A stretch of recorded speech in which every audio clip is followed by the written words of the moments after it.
और सर की पूरी टीम को बधाई कि हमारे शहर में, हमारे ज़िले में एक भी पेशेंट अब कोरोना का नहीं रहा है। इस संबंध में हम चर्चा करना चाह रहे हैं टीएम सर से। सर, ये जो सफ़र रहा सर, किस तरह से रहा कि हम लोग महाराष्ट्र की बॉर्डर से सटे हुए हैं, टच में हैं, और उसके बाद भी फर्स्ट जो स्टेट में जो हमारा फर्स्ट नंबर रहा लगभग कि बुरहानपुर में सबसे स्पीड में जो पेशेंट कम हुए हैं सर। देखिए, निश्चित रूप से ये सफ़र जो है बहुत ही चुनौतीपूर्ण था। और चूँकि हमारा ज़िला तीनों तरफ से महाराष्ट्र से लगा हुआ है, जलगांव, बुल्ढाना, अमरावती, यहाँ पर केसेस की संख्या बहुत ज़्यादा थी और फरवरी के महीने से ही बढ़ने लग गई थी। तो निश्चित रूप से ये बहुत बड़ा चैलेंज था, लेकिन सही समय पर हमने जब बॉर्डर्स के ऊपर प्रतिबंध लगाए, लोगों के अनावश्यक आवागमन को रोका, आरटीपीसीआर टेस्ट को कंपल्सरी किया और लोगों में जागरूकता बुरहानपुर की जनता में भी रही कि हमको हॉटस्पॉट शहरों की यात्राएं नहीं करनी है। उसका परिणाम रहा कि हमारे यहाँ केसेस जो है वो काफ़ी कम रहे। इवन दूसरी लहर में बुरहानपुर जो है अन्य ज़िलों की तुलना में काफ़ी कम यहाँ संक्रमण फैला और कभी भी बिस्तर की, ऑक्सीजन की या अन्य किसी चीज़ों को लेकर मारामारी या जो अन्य खबरें बड़े शहरों में देखने को मिलती थी वो इस छोटे शहर में देखने को नहीं मिली। सभी लोगों को जो है उनकी रिक्वायरमेंट के हिसाब से ट्रीटमेंट मिला। ये सफ़र चुनौतीपूर्ण था, लेकिन सबका साथ था, इसलिए आसान हुआ।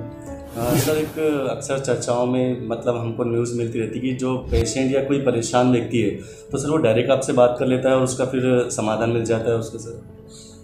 देखिए, हम लोगों ने जो सिस्टम क्रिएट किया था वो एक सिस्टम ये क्रिएट किया था कि जो लोग घर पे हैं, जो होम आइसोलेशन में, उसके हमारी डॉक्टर्स की टीम उनसे दिन में 2 बार बात करती थी और जो लोग अस्पताल में हैं उनसे मैं स्वयं और जो मेरे नंबर 2 के अधिकारी है, अपर कलेक्टर, वो जो है बात करते थे। और उसमें कुछ पेशेंट जो बात करने की स्थिति में होते थे वो खुद फ़ोन उठाते थे और कुछ के परिजन फ़ोन उठाते थे।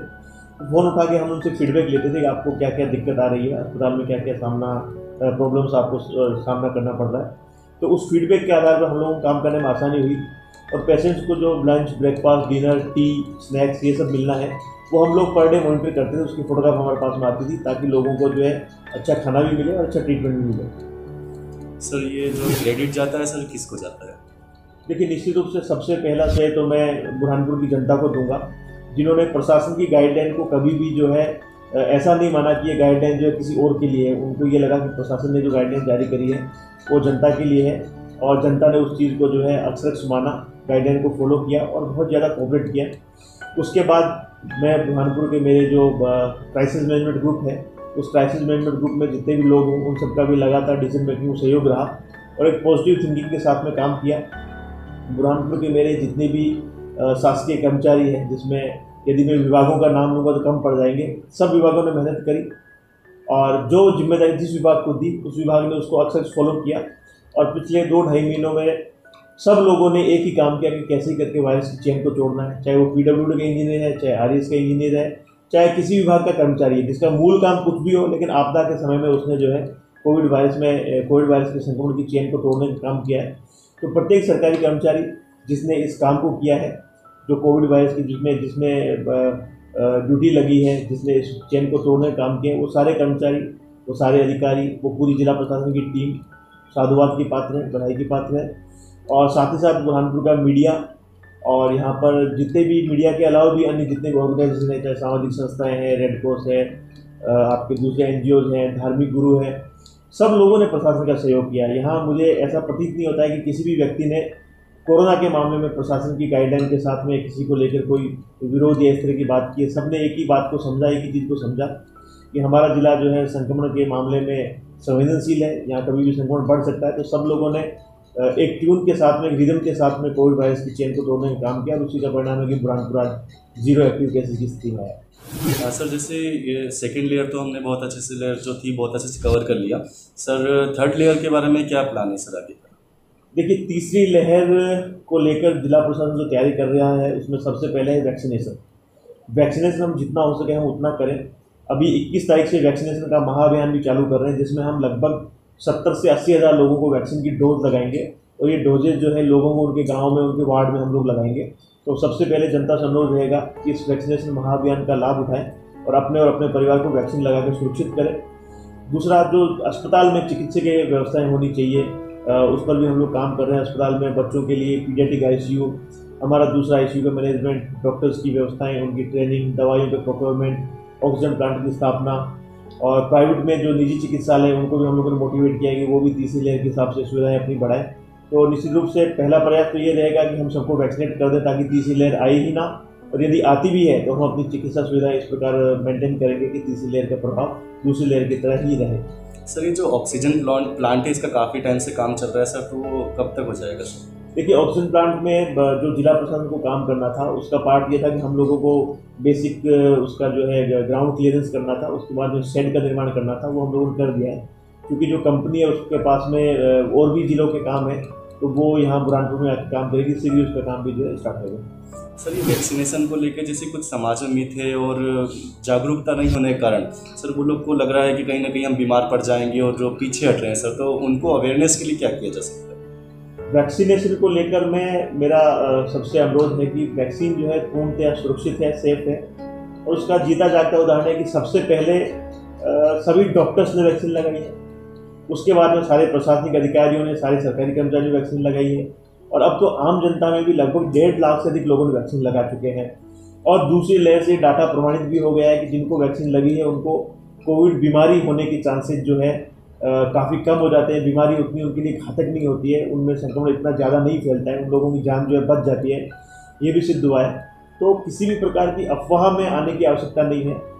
हमको ये सबको पता है कि ये वायरस है, इसके म्यूटेशन हो सकते हैं, ये आगे भी आ सकता है, और ये हमने देख भी लिया है। हमको लग रहा था पहली लहर के बाद कोई लहर नहीं आएगी और दूसरी लहर आई और हम परेशान हुए। हमने हमारे सामने देखा है कि कितने परिवारों में उनके कमाऊ सदस्य चले गए, कितने परिवार उजड़ गए, ये सबके सामने है। इतनी त्रासदी होने के बावजूद भी ये गलतफहमी पालना कि वैक्सीन खराब है या वायरस दोबारा नहीं आएगा, ये मेरे हिसाब से तो बिल्कुल ही बुद्धिमत्तापूर्ण निर्णय नहीं होगा। ये अपने और अपने परिवार को खतरे में डालने वाला निर्णय होगा। मेरा पूरा परिवार वैक्सीनेशन करा चुका है। हजारों ऐसे परिवार हैं जो पूरे देश में वैक्सीनेशन करा चुके हैं। बुरहानपुर में हजारों ऐसे परिवार हैं जो पूरे परिवार को वैक्सीनेट करा चुके हैं। जिन्होंने वैक्सीनेशन नहीं करवाया है उनको आगे आना चाहिए और तत्काल वैक्सीनेशन करवाना चाहिए ताकि वो स्वयं बच सके, उनका परिवार बच सके। सर लास्ट क्वेश्चन सर, ये जो आयुष्मान कार्ड बनवाए जा रहे हैं सर, तो उसको लेकर भी थोड़ा सा, जब लोग एक्सीडेंट हो जाता है, कोई बड़ी प्रॉब्लम को फेस करते हैं, तो उस टाइम पे सर एट ए टाइम बनाते हैं, तो कहीं ना कहीं उसमें भी अवेयरनेस की कमी थोड़ी सी देखी गई है। देखिए, बुरहानपुर जिले में जो हमारे पास में डाटा है, लगभग 5 लाख से अधिक लोगों को आयुष्मान कार्ड की पात्रता है। उन सभी परिवारों को अपनी समग्र आईडी लेकर किसी भी आयुष्मान सेंटर भी जाना चाहिए, ई गवर्नेंस सेंटर भी जाना चाहिए और अपने आयुष्मान आईडी से चेक करवाना चाहिए कि मुझे कार्ड की पात्रता है या नहीं है। यदि पात्रता है तो कार्ड को बनवा के रख लेना चाहिए और ये आपके जीवन में काम आएगा। जैसे आपका ATM कार्ड होता है या दूसरे कार्ड होते हैं, उसी प्रकार ये आयुष्मान का कार्ड भी बना के रख लेना चाहिए ताकि जब भी आवश्यकता पड़े उसको यूज़ कर सके।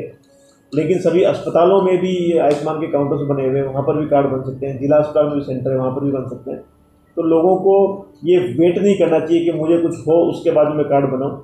आपदा कभी भी आ सकती है, किसी पूछ के नहीं आती है। तो सबसे पहले अपना कार्ड बनाएं और 5 लाख तक का जो ट्रीटमेंट है वो निःशुल्क है। सर लास्ट में सर जो हमने सारे जो जीत पाए ली हमने, जो सक्सेस मिल गया है, तो सर अब यहाँ से पब्लिक को थोड़ा अवेयर रहना पड़ेगा और थोड़ा सा साथ देना पड़ेगा। इसलिए सर लास्ट एक मैसेज। देखिए, मेरा बुरहानपुर वासियों से अनुरोध रहेगा कि ये कोई हार या जीत का प्रश्न नहीं है, ये सिर्फ समय का प्रश्न है। हम लोगों ने मास्क लगाया, सोशल डिस्टेंसिंग फॉलो करी और हॉटस्पॉट शहरों की यात्रा नहीं करी और जो लॉकडाउन लगाया गया था उसमें सावधानी रखी, तो उसका परिणाम है कि आज हमारे एक्टिव केसेस 0 हो गए हैं।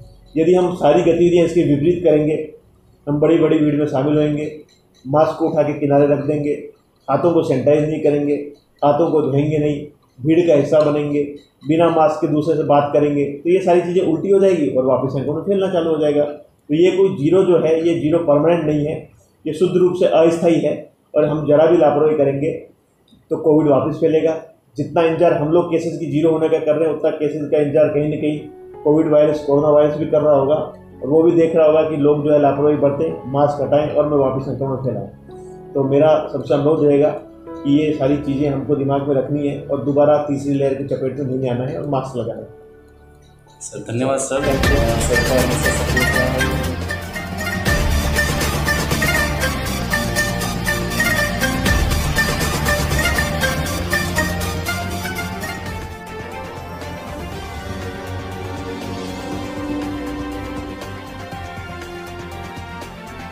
कैसा लगा ये वीडियो हमें कमेंट सेक्शन में जरूर बताएं और अगर ये वीडियो पसंद आया हो तो इसे लाइक और शेयर भी करें। सब्सक्राइब करना ना भूलें और इसके नोटिफिकेशन पाने के लिए बेल आइकन को जरूर दबाएं।